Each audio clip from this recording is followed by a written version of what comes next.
Hey guys, Mark here. Today's video is the start of a completely new series that I'll be titling the YouTube Cinematography Guide. The guide is intended to teach you everything you need to know so that you can make your videos stand out amongst the rest. Composition, lighting, camera movement, sound, and a whole lot more will all be taught in detail. I'll be starting with the absolute basics so that anyone can follow along no matter what their skill level is. So without further ado, let's jump into part 1 of the YouTube Cinematography Guide.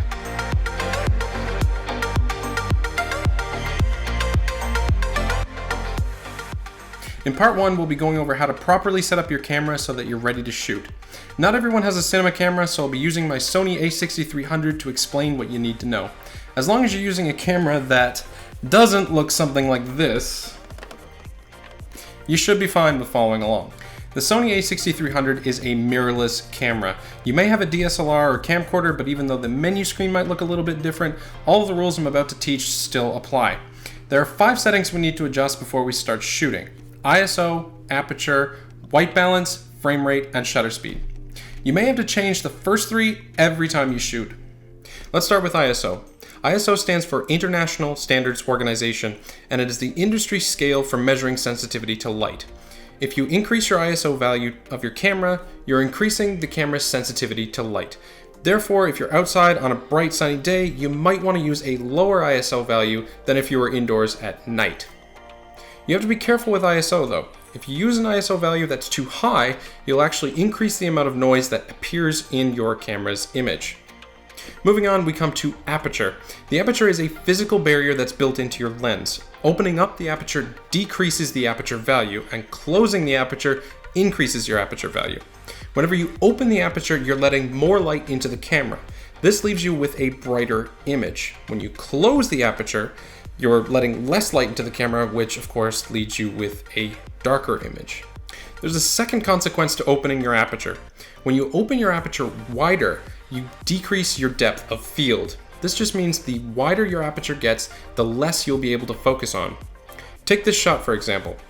This was taken with an aperture value of f5.6. Notice how everything in the shot is in focus.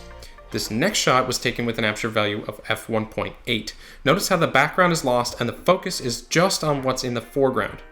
The blurred background that this creates is called bokeh.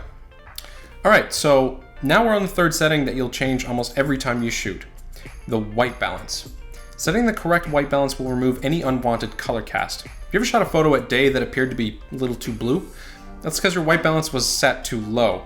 All light has a color temperature measured in Kelvin. Indoor tungsten light, for example, is measured at 3200 Kelvin. Daylight can be measured at a range of 5600 to 6500 Kelvin, depending on your time of day.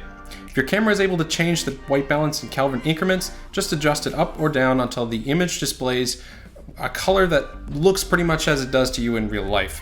If your camera can't do that, try and use the built-in presets for white balance. The easiest way to explain the frame rate of a camera is essentially the number of times the camera displays a still frame in 1 second. Hollywood films are shot at a frame rate of 24 frames per second, and over the years this has become a standard for both movies and commercials alike, and therefore it's what we're going to be using today.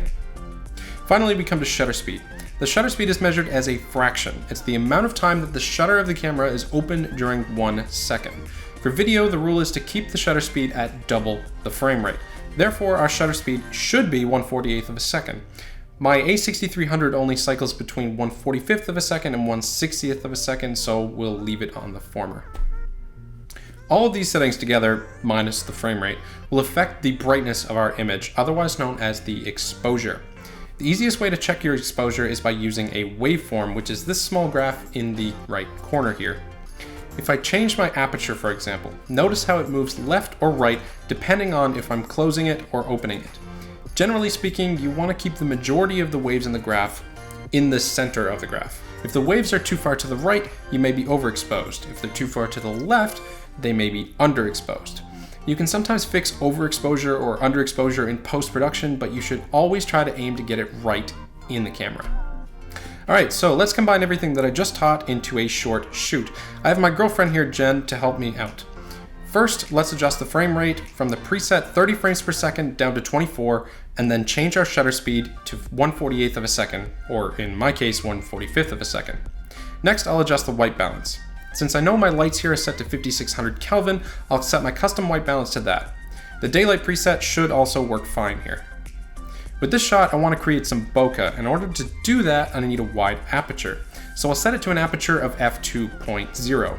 The problem with that is that it overexposes my image, so to correct it, I'll bring my ISO down to 1000.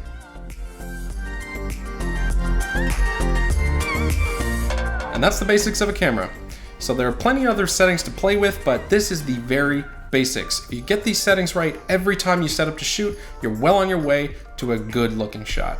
If you like this video and you want to see more like it in the future, please give me a thumbs up and subscribe. And if you didn't, let me know why in a comment below. I love hearing your feedback. Thanks for watching and have a great day.